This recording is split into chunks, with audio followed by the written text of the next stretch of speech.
Welcome to Friday media. Janasena కార్యకర్తలు, తెలుగుదేశం కార్యకర్తలు రామ్ గోపాల్ వర్మతో సెల్ఫీలు తీసుకోవడానికి సిద్ధమవ్వండి. నేను ఈ మాట ఎందుకు అంటున్నానంటే, అతని మీద కొన్ని కేసులు అయితే నమోదైనవి. అతను గతంలో అంటే వైఎస్ఆర్సీపీ పార్టీ అధికారంలో ఉన్నప్పుడు అతను చేసినటువంటి కార్యక్రమాలు కానీ, అతను చేసినటువంటి వ్యంగ్యాస్త్రాలు, అతను తీసినటువంటి సినిమాలు ఇవన్నీ కనుక మనం చూసినట్లయితే తెలుగుదేశం క్యాడర్ని, జనసేన పార్టీ అంటే పవన్ కళ్యాణ్ గారి అభిమానుల్ని కూడా తీవ్ర మనోవేదనకు అయితే గురి చేసినాయి. అందరూ కూడా ఏంటంటే ఇప్పుడు రామ్ గోపాల్ వర్మ మీద పగ తీర్చుకోవాలి, రామ్ గోపాల్ వర్మ చేసిన దానికి ఖచ్చితంగా తిరిగి ఇవ్వాలి అని, అంటే రిటర్న్ గిఫ్ట్ ఇవ్వాలి అనే కాన్సెప్ట్లో మాత్రం ఈ తెలుగుదేశం కార్యకర్తలు కానీ, జనసేన కార్యకర్తలు కానీ ఆలోచిస్తున్నారు. కానీ చట్ట ప్రకారం రామ్ గోపాల్ వర్మకి ఏదైనా పాఠం నేర్పించవచ్చా, అంటే చట్టానికి లోబడి ఏదైనా చేయొచ్చా అని కనుక మనం చూసినట్లయితే చట్ట ప్రకారం రామ్ గోపాల్ వర్మని పెద్దగా ఏమన్నా చేయగలుగుతారని మాత్రం నేను అనుకోవట్లేదు. చట్ట ప్రకారం చూసుకున్నట్లయితే అతని మీద ఇప్పుడు నమోదైనటువంటి కేసులు కానీ, అంటే రాబోయే రోజుల్లో పెట్టే కేసులు కానీ ఏమవుతుందంటే, అతను మార్ఫింగ్ ఫోటోలు చేశాడు, అవి ట్విట్టర్లో పోస్టులు చేశాడు, కొంత సోషల్ మీడియా వ్యాప్తంగా ప్రాచుర్యం పొందేలా చేశాడు. వాటి వల్ల మా మనోభావాలు దెబ్బతిన్నాయని చెప్పి ఇప్పుడు టీడీపీ కార్యకర్తలు కానీ, జనసేన కార్యకర్తలు కానీ చెప్తూ ఉన్నారు. అంటే కేసులు కూడా నమోదు చేస్తూ ఉన్నారు.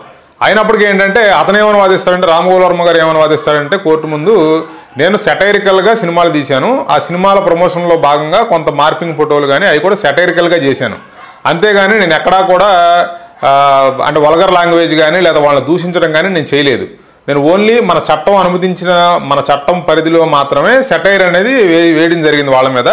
దానికి నా మీద మీరు కేసులు ఎట్లా పెడతారు, అంటే ప్రభుత్వం ఎట్లా కేసు పెడుతుంది అని చెప్పి అతను వాదించే అవకాశాలు స్పష్టంగా కనపడుతున్నాయి.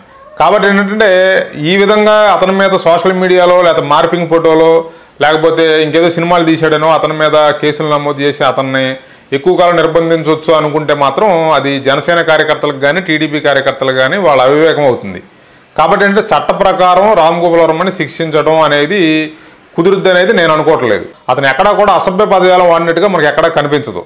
అతను ఏంటంటే సెటైరు, వ్యంగ్యాస్త్రాలు సంధిస్తాడు కానీ ఎక్కడ అసభ్య పదజాలం వాడినట్టుగా అయితే నేను ఎక్కడా చూడలేదు. కాబట్టి ఏంటంటే అతను ఖచ్చితంగా కోర్టు ముందు నేను చట్ట పరిధిలో సెటైరికల్గా మాత్రమే మాట్లాడాను, సెటైరికల్గానే మాత్రమే సినిమాలు తీశానని గట్టిగా వాదిస్తాడు. కాబట్టి ఏంటంటే వీటి ద్వారా అతనికి శిక్ష పడేలాగా చేయడం అనేది జరుగుద్ది అనేది నేనైతే అనుకోవట్లేదు. ఇప్పుడు ఏంటంటే జనసేన కార్యకర్తల ముందు కానీ, తెలుగుదేశం కార్యకర్తల ముందు ఉన్న కానీ ప్రత్యామ్నాయాలు ఏమున్నాయనేది ఒకసారి మనం చూసినట్లయితే, అసలు ముందు గతంలో వర్మ ఏమేం చేయడనేది మనం చూద్దాం.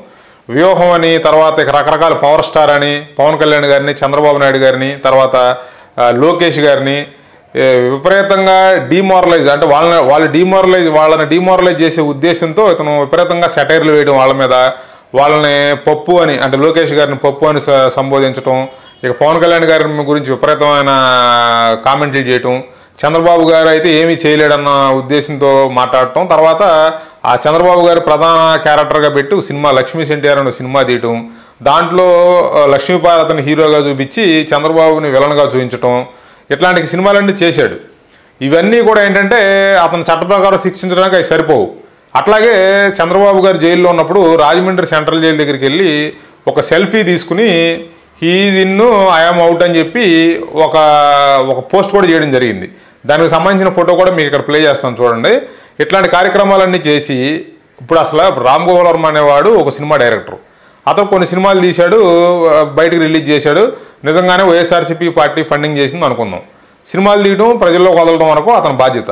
చంద్రబాబు గారు జైల్లో ఉంటే జైలు వద్దకు వెళ్ళి మరీ, రాజమండ్రి వెళ్ళి మరీ అక్కడ బయట సెల్ఫీ తీసి దానిని అతని ట్విట్టర్ ఖాతాలో పోస్ట్ చేసి, అంటే లోపల చంద్రబాబు గారి పేరు ప్రస్తావించకుండా లోపల ఆయన ఉన్నాడు, బయట నేను ఉన్నానని చెప్పి ఒక వ్యంగ్యాస్త్రాలని సంధించడం, అంటే వైఎస్ఆర్సీపీ పార్టీలో ఉండి చేస్తే అది ప్యూర్ రాజకీయం అవుతుంది. కానీ ఇతను బయట ఒక సినిమా డైరెక్టర్గా ఉండి ఒక పార్టీ వైపు కొమ్ము కాస్తూ ఆ పార్టీలో సభ్యుడు కాకుండా అట్లా ప్రవర్తించడం అనేది ఖచ్చితంగా తెలుగుదేశం పార్టీలో ఉన్నటువంటి కార్యకర్తలని, తెలుగుదేశం పార్టీలో ఉన్న నాయకుల మనోభావాలు నిజంగానే చాలా గాయపరిచాడు ఆ సందర్భంలో. ఇప్పుడు ఏంటంటే వీళ్ళంతా కేసులు పెడుతున్నారు. ఇప్పుడు ఇక్కడ ఉన్న ఒకే ఒక దారి ఏంటంటే, ప్రస్తుతం ఏంటంటే ఒంగోలులో కేసు నమోదైంది. ఇప్పుడు ఒంగోలులో కేసు కనుక పోలీసుల ముందుకు ఇతను వెళ్తే, ఒకవేళ వాళ్ళు అరెస్ట్ చేశారు అనుకుందాం, వాళ్ళు అరెస్ట్ చేసి కోర్టులో ప్రొడ్యూస్ చేసి అతనికి బెయిల్ తెచ్చుకునే లోపు ఇతని మీద ఇంకో ఏరియాలో, ఇంకో జ్యూరిడిక్షన్లో ఇంకో కేసు నమోదవుద్ది. అక్కడ వాళ్ళు పోలీసులు వచ్చి మళ్ళీ వాళ్ళు అరెస్ట్ చేస్తారు. తర్వాత మళ్ళీ ఇంకో ఏరియా పోలీస్ స్టేషన్లోనే ఇంకెక్కడో ఇంకో కేసు నమోదవుతుంది, మళ్ళీ వాళ్ళు అరెస్ట్ చేస్తారు. అట్లా ఏదన్నా కొంతకాలం నిర్బంధించవచ్చు, కొంతకాలం కొంత ఇబ్బందికి గురి చేయొచ్చు. అంటే చట్టంలో ఉన్నటువంటి ప్రొసీజర్ ఉంటుంది కదా, ఆ ప్రొసీజర్ను వాడుకుంటూ అక్కడొక కేసు పెట్టుకుంటూ అతను కొంత ఇబ్బందులు అయితే గురి చేయొచ్చు. కానీ అతను పూర్తిగా నిర్బంధించే అవకాశం అయితే లేదు. కాబట్టి ఏంటంటే ఇప్పుడు అతను కూడా అదే చెప్తున్నాడు. ఇప్పుడు నేను ఎప్పుడో సంవత్సరం క్రితం పెట్టిన పోస్టులకి ఇప్పుడు ప్రస్తుతం ఒక జ్యూరిడిక్షన్లో కేసు నమోదు చేశారు, మళ్ళీ తర్వాత ఇంకో జ్యూరిడిక్షన్లో మళ్ళీ ఇంకో కేసు నమోదు చేస్తున్నారు. ఇదంతా ప్రీ ప్లాన్డ్గా కనపడుతుందని చెప్పి అతను మాట్లాడుతున్నాడు. అతను ఏదో కొన్ని టీవీలకు ఇంటర్వ్యూలు కూడా ఇవ్వడం జరిగింది. ఇవన్నీ మనం కనుక చూసినట్లయితే ఇతను ఖచ్చితంగా ఒక 3-4 కేసులు నమోదైన తర్వాత ఖచ్చితంగా హైకోర్టును ఆశ్రయిస్తాడు, లేదా సుప్రీంకోర్టును ఆశ్రయిస్తాడు. ఖచ్చితంగా అతను బెయిల్ వచ్చే అవకాశాలు ఎక్కువగా ఉంటాయి ఇలాంటి కేసుల్లో.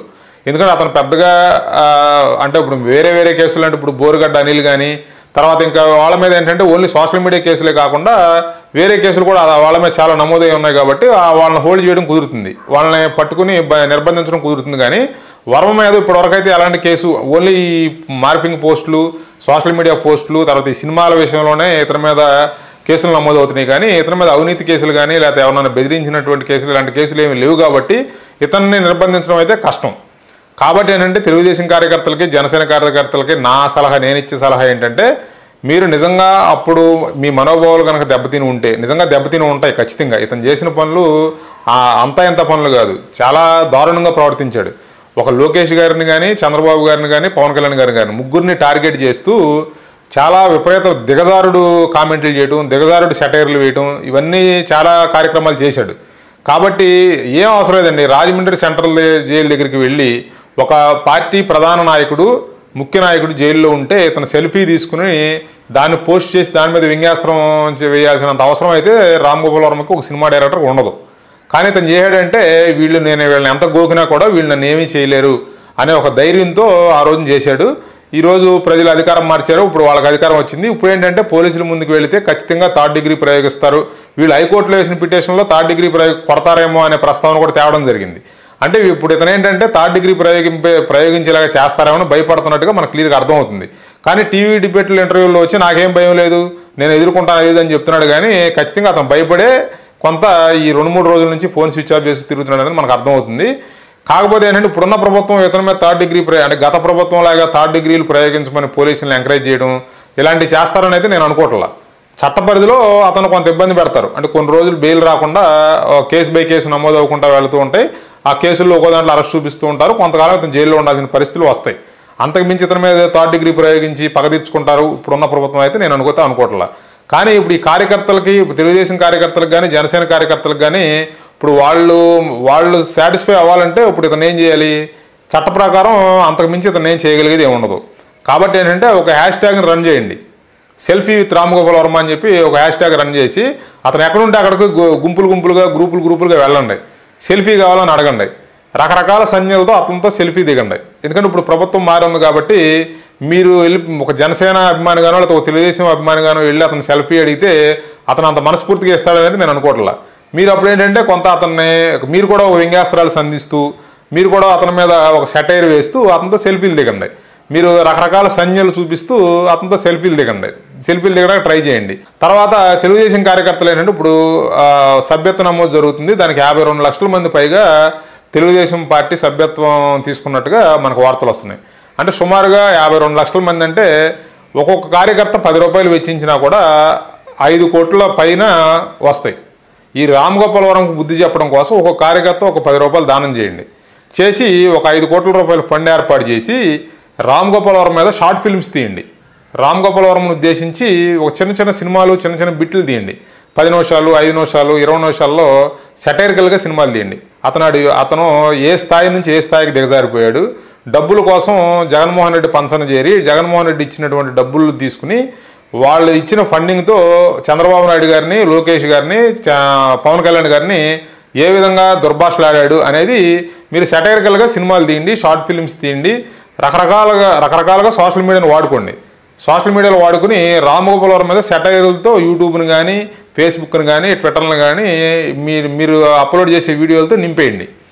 అప్పుడు ఏమవుతుందంటే అతనికి ఒక నిజంగానే ఇప్పుడు గతంలో మనం వాళ్ళ పట్ల అట్లా చేసాం, ఇప్పుడు వాళ్ళు మన పట్ల ఇట్లా చేస్తున్నారని చెప్పి అతను ఒక రిలేషన్ అయితే రావచ్చు. అతను క్షమాపణలు కోరే అవకాశం కూడా ఉంటుంది. అంటే మూకుమ్మడిగా దాడి చేస్తూ ఉంటే సోషల్ మీడియాలోనే, అంటే దాడి అంటే ప్రత్యక్ష దాడి కాదు, సోషల్ మీడియా వేదికగా మూకుమ్మడిగా సెటైరికల్ సినిమాలు తీస్తూ, అంటే రామ్ గోపాల్ వర్మని ప్రధాన క్యారెక్టర్గా చూపిస్తూ మూకుమ్మడిగా వీడియోలు పెడుతూ ఉన్నారంటే మీరు చిన్న చిన్న వీడియోలో చిన్న షార్ట్ ఫిల్మ్స్ తీయండి, 5 నిమిషాలు 10 నిమిషాల్లో తీయండి. గతంలో జగన్మోహన్ రెడ్డి గారిని ఉద్దేశించి కొన్ని షార్ట్ ఫిల్మ్స్ తీశారు, అవి చాలా సక్సెస్ఫుల్గా వర్కౌట్ అయినాయి, విపరీత వ్యూవర్షిప్ వచ్చింది. అంటే జగన్మోహన్ రెడ్డి మీద వ్యతిరేకత ఉండబట్టి వాటికి అంత వ్యూవర్షిప్ వచ్చింది. ఇప్పుడు రామ్ గోపాల్ వర్మ మీద కూడా మీరు అలాంటి షార్ట్ ఫిల్మ్స్ ప్లాన్ చేయండి. చేసి ఏమవుద్దంటే కొంతకాలానికి అతనిలో కొంత రిలేషన్ రావచ్చు. ఈ దాడి తట్టుకోలేక పబ్లిక్గా పవన్ కళ్యాణ్ గారికి, చంద్రబాబు గారికి, లోకేష్ గారికి అతను క్షమాపణలు చెప్పే అవకాశాలే ఉంటాయి. చట్ట ప్రకారం అతనికి ఏదో బుద్ధి చెప్దామని ప్రయత్నం చేస్తే మాత్రం మన ప్రజాస్వామ్య వ్యవస్థలో అది జరిగే పని కాదు. అసలు ముఖ్యంగా మాట్లాడుకోవాలంటే పెద్ద పెద్ద కేసుల్లో ఇరుక్కున్న వాళ్ళే 10 సంవత్సరాలు 11 సంవత్సరాల నుంచి బెయిల్ మీద లక్షల కోట్ల అవినీతి చేసిన వాళ్ళే బెయిల్ మీద తిరుగుతున్నప్పుడు ఈ చిన్న సోషల్ మీడియా పోస్టులు లేదా మార్పింగ్ ఫోటోలు పెట్టిన దాన్ని ఆధారం చేసుకుని రామ్ గోపాల్ వర్మకి ఏదో బుద్ధి చెప్దామని మాత్రం ప్రయత్నం చేస్తే అది మన అవివేకం అవుతుంది, అది మీ అవివేకం అవుతుంది, చూసేవాళ్ళందరూ మా అవివేకం కూడా అవుతుంది. కాబట్టి ఏంటంటే రామ్ గోపాల్ వర్మ మీద చట్ట ప్రకారం మీరేమి చర్యలు తీసుకోలేరు అనేది నా క్లియర్ కట్ అభిప్రాయం. మీరు అతనికి ఏదైనా బుద్ధి చెప్పదలుచుకుంటే మీరు ప్రైవేట్గా ఇట్లాంటి నిరసన కార్యక్రమాలు తెలియజేయండి, అంటే చట్టానికి లోబడే నిరసన కార్యక్రమాలు తెలియజేయండి. అతను ఎక్కడుంటే అక్కడికి వెళ్ళండి, అతనికి మీ నిరసన తెలియజేయండి, మీరు క్షమాపణ కోరండి, మీరు గతంలో నువ్వు చేసిన పనులకు క్షమాపణ చెప్పమని అడగండి. ఇట్లాంటి కార్యక్రమాలు చేస్తూ చట్ట పరిధిలో అతనికి మీ నిరసన తెలియజేయండి. కొంతకాలానికి జనసమూహం ఎక్కువ మంది కోరుకుంటే ఖచ్చితంగా అతను దిగొచ్చే అవకాశాలు ఎక్కువగా ఉంటాయి, క్షమాపణలు చెప్పే అవకాశాలు ఎక్కువగా ఉంటాయి. Thanks for watching. Please like, share and subscribe Friday media.